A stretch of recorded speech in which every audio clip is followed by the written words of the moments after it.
دوستو channel subscribe like اور share فرمائیں، شکریہ۔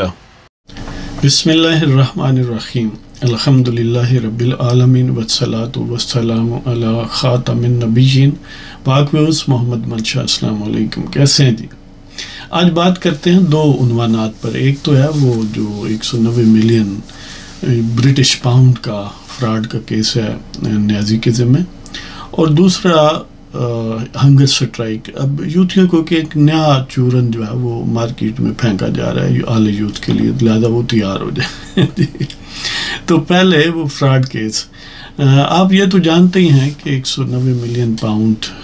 جو برطانیہ کی نیشنل کرائم ایجنسی نے ریکور کیے تھے ملک ریاض وغیرہ سے، اور انہوں نے گویا وہ پاکستان کے نیشنل ایکسچیکر کی دولت تھی تو اسے لٹانے کی کوشش کی، لیکن آگے بھی چور بیٹھا ہوا تھا نیازی قذاب اپنے 40 چوروں سمیت، جی اپنے وہ سرگنا تھا گویا ڈاکوؤں کا، اور اس نے ایک ڈاکوؤں کی کابینہ بنا رکھی تھی۔ تو وہاں پر 190 ملین پاؤنڈ جو ہیں وہ جو اغیار نے ریکور کر کے پاکستان کی قومی دولت واپس لوٹائی، اس کو آتے ہی گویا ایسے اچک لیا کہ وہ ایک لمحے کے لیے بھی پاکستان کے قومی خزانے میں نہیں گئی، وہ بلکہ اسی لٹیرے بزنس ٹائکون یا پراپرٹی ٹائکون کی جیب میں چلے گی۔ تفصیلات ظاہر ہے آپ جانتے ہیں کہ 190 ملین پاؤنڈ اس وقت وہ کم و بیش 67 سے 70 یعنی تقریباً 70 بلین روپے پاکستانی جو اس کے قریب اس کی مالیت تھی، اور اس کے اگینسٹ جو نیازی قذاب نے اپنی جیب گرم کی وہ کم و بیش اس کا 10% یعنی 7 ارب کے قریب اس نے مالی فوائد حاصل کیے، جو ظاہر ہے ان کائنڈ بھی تھے، زمین کی صورت میں تھے، ٹرسٹ نام نہاد القادر ٹرسٹ وغیرہ کا ڈرامہ رچایا گیا، جس میں پنکی پیرنی اور اس کا مرید خاص یعنی نیازی قذاب اور پھر کچھ یار خاص جی زلفی بخاری وغیرہ وغیرہ یہ مختلف نام تھے۔ تو واردات ظاہر آپ جانتے ہیں کہ کابینہ میں باقاعدہ اپروول لی گئی، اور اپروول دینے والوں نے بھی انی مچائی اور لینے والوں نے بھی انی مچائی، کہ بند لفافے میں ایک بات ہے جو کہا گیا کہ اس بند لفافے میں جو کچھ ہے آپ اس کے اپروول دے رہے ہو۔ تو کچھ لوگوں نے پوچھا کہ حضور کی یہ چھپایا، وقت نہ اے نہیں دسنا، اے راز دی گل۔ تو وہ اس وقت وہ مرزائیت کا ایک پردہ جو مرزا شہزاد اکبر تھا، وہ ظاہر ہے نیازی قذاب کیونکہ اسی قبیل یا اسی خباثت کی مٹی سے وہ بھی بنا تھا، تو ان میں گاڑی چھنتی تھی۔ تو بہرحال اس کے ہاتھ میں لفافہ، اور بعض لوگوں نے پوچھا، کابینہ کے ممبرس نے پوچھا کہ اس میں کیا ہے، تو اس نے کہا کہ یہ بات بڑی خفیہ ہے، اور یہ برطانیہ کے نیشنل کرائم ایجنسی اور حکومت پاکستان کے درمیان کنفیڈینشیلٹی کا معاہدہ ہے۔ اور مزے کی بات یہ ہے کہ پاکستان کی سپریم کورٹ اس وقت کیونکہ ہم خیالوں کے جو سرغنے تھے وہ ان کے شکنجے میں تھا، تو وہ جس فنڈ میں یا جس اکاؤنٹ میں اس کو ٹرانسفر کیا گیا وہ بھی گویا منصفانہ وقت کے عین نظروں کے سامنے، ناک کے نیچے، بلکہ ان کا اپنا تخلیق کردہ تھا۔ اور مزے کی بات یہ ہے کہ وہ جو بلیک لا ڈکشنری سے دیکھتے ہیں، اگر کسی غیر ملک میں نواز شریف کے ایک بیٹے کی ایک مبینہ کمپنی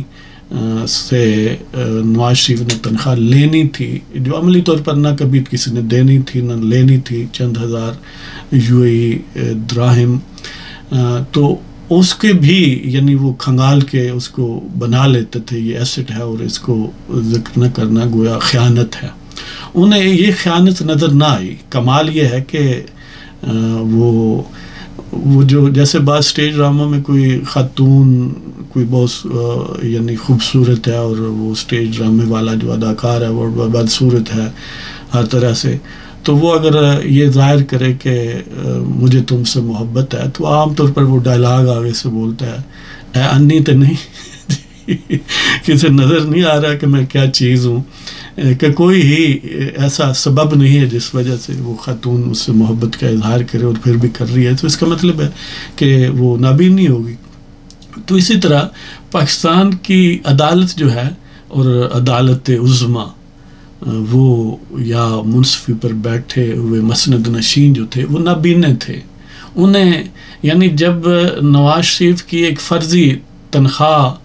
کو فرض کر لیا گیا کہ انہوں نے نہیں لی اور نہ لینا گویا ریسیویبل اثاثہ ہے، اور اس کا ذکر نہ کرنا گویا خیانت ہے، اور یہ بات چھپائی گئی ہے، اور یہ ظاہر ہے ڈس آنیسٹی ہے، اور اس طرح وہ صادق و امین نہیں رہا۔ لیکن اس طرف سیدھا سادہ لوٹ مار کا معاملہ تھا کہ برطانیہ کی ایجنسی نے، جو کہ اغیار کی ایجنسی، انہوں نے گویا پاکستان کا لوٹا ہوا مال چوروں سے پکڑ کر واپس پاکستان کو دیا، اور پاکستان کے آگے بیٹھے ہوئے 40 چوروں کے سرغنہ نیازی قذاب نے اس کو پھر لوٹ کے نیشنل ایکسچیکر کی ہوا تک نہیں لگنے دی، اور پھر وہ ٹھگوں کے گویا بادشاہ جو ٹھیکیدار ملک تھا اس کو ٹرانسفر کر دیے، اور ٹرانسفر کہاں کیے؟ جو وہ فنڈ بنایا گیا تھا اکاؤنٹ پاکستان کی سپریم کورٹ کے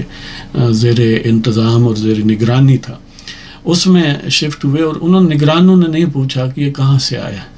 اور کیوں آئے ہیں، اس لیے کہ انہیں بھی ان کی بھی رالیں ٹپک رہی تھیں۔ یہ تو بھلا وہ قاضی فائزہ کا جب یہ آئے تو انہوں نے سپریم کورٹ سے ان پیسوں کو شفٹ کیا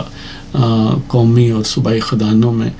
تو اس سے گویا وہ نظر آنے لگا سپریم کورٹ۔ ورنہ سپریم کورٹ کی جو مس عدالت آپ سمجھ لیں، جو عدالت نامی خاتون تھی، وہ تو گویا نابینی تھی انہیں اس بدصورت سے بھی بڑا پیار ہوا جس نے یہ لوٹ کر اور لٹیروں کے ذریعے پھر وہاں پر پہنچایا اور اصل مالکوں کو بار بار لوٹا، اور بزنس ٹائکون کو فائدہ پہنچایا، اور اس کے پھر دلال جو نیازی صاحب تھے ان کو فائدہ پہنچایا۔ بہرحال اس کی ہیئرنگ جو ہے وہ اکاؤنٹیبلٹی جج جو راول پنڈی میں محمد علی وڑائچ صاحب ان کی عدالت میں وہ جاری ہے، اور پروسیکیوشن وٹنسز جو ہیں وہ کٹہرے میں ان کو کھڑا کیا جا رہا ہے، اور ظاہر وہ گواہی دے رہے ہیں، اور ڈیفینس والے جو ہیں ان کو کراس ایگزامن کرتے ہیں یا کرنے کا رائٹ رکھتے ہیں۔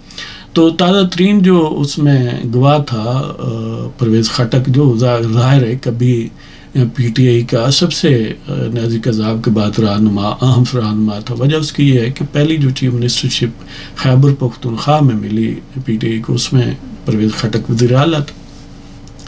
تو یہ ظاہر ہے اس کا مطلب اس وقت ایک ہی سب سے بڑا انتظامی عہدہ ان کے پاس تھا پہلے ٹینیور میں، اور وہ خٹک کے پاس، اور پھر بعد میں وہ ڈیفنس منسٹر بھی رہا، تو وہ گویا سلطانی گواہ کے طور پر وہ آیا، اور ظاہر ہے نیازی قذاب کی موجودگی میں اس نے یہ بات وہی جو پہلے تشدد بام ہے کہ یہ کابینہ میں منظوری لی گئی، اور سیل لفافے میں یہ معاملہ تھا، اور جب شہزاد اکبر کے ہاتھ میں لفافہ ہم نے دیکھا اور انہوں نے اس کی منظوری کا کہا، تو ہم نے پوچھا کہ یہ کیا ہے، تو اس نے کہا یہ خفیہ بات ہے، اس میں کبوتر بند ہے، وہ ہم کسی کو دکھا نہیں سکتے بعض کابینٹ کے ممبرز کے اصرار کے باوجود۔ تو ظاہر ہے اس پر کراس ایگزامن کرنے کا اگرچہ حق تھا، لیکن پروسیکیوشن کے جو وکلاء تھے عثمان ریاض گل اور ظہیر عباس، انہوں نے کراس ایگزامن نہیں کیا۔ وجہ اس کی یہ تھی کہ اور بھی کچھ گواہان ہیں جن میں اس خبر کے بقول زبیدہ جلال ہیں، ندیم افضل چند ہیں، اور سابق پرنسپل سیکریٹری اعظم خان ہیں، وہ فی الحال موجود نہیں تھے۔ تو ظاہر ہے یہ سلسلہ جاری رہے گا، اور ان کا مطلب یہ ہے کہ یہ سب جب آئیں گے، یعنی ابھی اب ایمپل اپرچونٹیز ہیں ان کو کراس ایگزامن کرنے کے لیے، اس لیے پروسیکیوشن کے کونسلز، یہ جو ڈیفنس کے کونسل ہیں یا وکیل ہیں، انہوں نے اس پر جرح نہیں کی۔ اب مطلب کہنے کا یہ ہے کہ یہ ایک ایسا کیس ہے کہ جس کو وہ کلیشے یوز کرتے ہیں، اوپن اینڈ شٹ کیس یعنی جس میں کوئی بہت زیادہ میم میخ کی ضرورت نہیں ہے، سیدھی سادی بات ہے، کابینہ کے اراکین ایکسیپٹ کرتے ہیں، اور نیازی قذاب بھی یا اس کا کوئی بھی مشیر اس سے انکار نہیں کرتا۔ ڈاکومنٹری ایویڈنس موجود ہے، وہ ان پرسن ایویڈنس موجود ہے، یعنی جتنا کسی چیز کی ایویڈنس ممکن ہے بیسٹ انداز میں وہ موجود ہے، اور بلک آف دی ایویڈنس موجود ہے، ظاہر پوری کابینہ موجود ہے، اور اس کے اراکین جو ہیں وہ گواہی دینے کے لیے تیار ہیں اور گواہی دے رہے ہیں. تو ایون پرنسپل سیکریٹری گواہی دے رہا ہے اس وقت کا نیازی قذاب کا. تو مطلب یہ ہے کہ ظاہر ہے یہ فارمیلٹی تو پوری ہوگی، لیکن اس میں شواہد اتنے سٹرانگ ہیں، اتنا سٹرانگ کیس ہے کہ اس کا انلیس کہ کوئی عدالت اندھی نہ ہو، جس طرح بندیال اور وغیرہ جو ہم خیال اینڈ کمپنی تھے، یا عدالت جو ہے وہ حاجرہ بی بی یا محجبین کی نہ ہو، تو اس صورت میں یہ نیازی قذاب اس سے بچ نہیں سکتا. اور آپ کو پتہ ہے کہ نواز شریف کی یعنی اس پر جو بظاہر وہ ایون فیلڈ اپارٹمنٹ کا کیسز وغیرہ تھے، تو اس میں اگرچہ کوئی یہ بات خود ججز نے لکھی کہ کوئی کرپشن کا ثبوت موجود نہیں ہے، تو اس کے باوجود انہیں یعنی ملینز آف ڈالرز کے حساب سے جرمانہ بھی ہوا اور 10 سال قید بھی ہوئی، اور اگر باقی کیسز کو بھی ملائیں تو 7 سال بھی ہوئی، تو گویا مجموعی طور پر 17 سال تو ہوئی 2 کیسز میں. تو یہ ایک ایسا کیس ہے کہ اس ایک کیس میں کئی بلین روپیز یا دوسرے لفظوں میں کئی ملین آف برٹش پاؤنڈ یا ڈالرز جو ہیں وہ اغلباً نیازی قذاب اور اس کے رفقا یا اس کے کوئی ایکیوز جو ہیں ان پر جرمانہ ہوگا، اور کم از کم 10 سال سزا ہوگی، ورنہ اس سے بھی زیادہ کی توقع کی جا سکتی ہے. اور اس میں اتنے سٹرانگ ایویڈنس ہیں کہ وہی بات کہ انلیس کہ کوئی نابینا ہو تو پھر تجاہل عارفانہ سے کام لے تو الگ بات ہے، ورنہ اس میں بچ نکلنے کا کوئی چانس نہیں ہے. تو دیکھتے ہیں کہ وڑائچ صاحب جو ہیں، محمد علی وڑائچ جو احتساب عدالت کے جج ہیں، وہ کب نیازی قذاب کے گلے میں یہ تمغہ پھر ایک ڈالتے ہیں. ویسے تو اس نے تمغے جھوٹ کے اور چوری چکاری اور بدکاری کے بے شمار اپنے گلے میں لٹکائے ہوئے ہیں، لیکن ظاہر ہے وہ ایسا خباثت کا ایک گویا مجسم نمونہ ہے کہ اس کے گلے میں جتنے بھی ایسے تمغے آئیں وہ پھر بھی کم ہیں، کہ وہ چیز ہی ایسی ہے کہ وہ ہر لمحے ایک نیا فراڈ تخلیق کرتا ہے، اور بلکہ کئی فراڈ تخلیق کرتا ہے. اور جس طرح کہ میں اکثر یہ کہتا ہوں کہ وہ ایک ہی لمحے میں ایک ہی زبان سے ایک ہی منہ سے 1000 جھوٹ بولتا ہے، اور 1000 جھوٹ ایک دوسرے سے بے شک متصادم بھی ہوں تو پھر بھی اعلی یوز جو ہیں ان کو مقدس سمجھتے ہیں اور اس کو گویا نعوذ باللہ ایک صحیفہ کی صورت میں لیتے ہیں. تو اب آتے ہیں دوسری بات کی طرف کہ نیازی قذاب کے ساتھ اس کی ظاہر ہے جو ایک ٹھگوں کا ٹولہ پی ٹی آئی نام کا ہے، اس کے لیڈرز نے جن میں ظاہر ایک گروپ بنتی ہے تو ملاقات کی، اور پھر اس میں جو ڈیولپمنٹس ہوئی، جیسے یہ روٹین والی ایک بات ہے کہ ڈفرینسز ختم کریں اور یہ کریں اور وہ کریں، لیکن اس میں جو قابل ذکر بات ہے وہ یہ ہے کہ ایک تو ظاہر ہے جو اس وقت یعنی اپوزیشن لیڈر عمر ایوب اور جو سینٹ میں اپوزیشن لیڈر شبلی فراز وغیرہ ہیں، ان کا گروہ بہرحال ڈامیننٹ ہے، اور باقی گروہ کو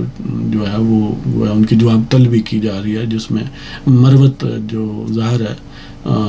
وہ بھی خباثت کی ایک نئی کہانی ہے. تو وہ ایک لمحے کے لیے پی ٹی آئی والے یوتھ میں مقبول بھی تھا، تو اس کو شوکاز ظاہر ہے پہلے بھی کیا گیا، تو بہرحال اس کی وہ جو پروسیڈنگز ہے پارٹی سے نکالنے کی یا اس کی جواب طلبی کی وہ جاری ہے، اور ظاہر ہے یہ نیازی قذاب کی ہدایت پر ہیں. لیکن اس سے بھی عام بات یہ ہے کہ نیازی قذاب نے یہ بات گویا چھوڑی ہے کہ محرم کے بعد وہ بھوک ہڑتال کریں گے، حالانکہ انہیں محرم میں کرنی چاہیے تھی. ایک تو ڈبل فائدہ ہوتا، کچھ اس بہانے روزے بھی رکھ لیتے، اور یہ بعض اہل علم سے سنا ہے کہ 9-10 کا روزہ جو ہے وہ رکھنا زیادہ یعنی ثواب کا کام ہے محرم کی 9-10 تاریخ کو. تو اس والے سے اس خبر کا اگر متن اس کو غور سے پڑھیں تو بڑا مذیقہ خیز صورتحال، لیکن نیازی قذاب کے مزاج کے عین مطابق نظر آتی ہے کہ ویسے چورن تو ہنگر سٹرائی کا بیچا جائے گا، جس کے لیے اب ہدایات گویا جاری کر دی گئی ہیں، اور چورن کا لب لباب یہ ہے کہ جو ورکرز ہیں اکراس دی کنٹری، ان کے سو کارڈ اعلی یوتھ جو ہیں وہ ہنگر سٹرائک کریں، ہاں جی، اس لیے کہ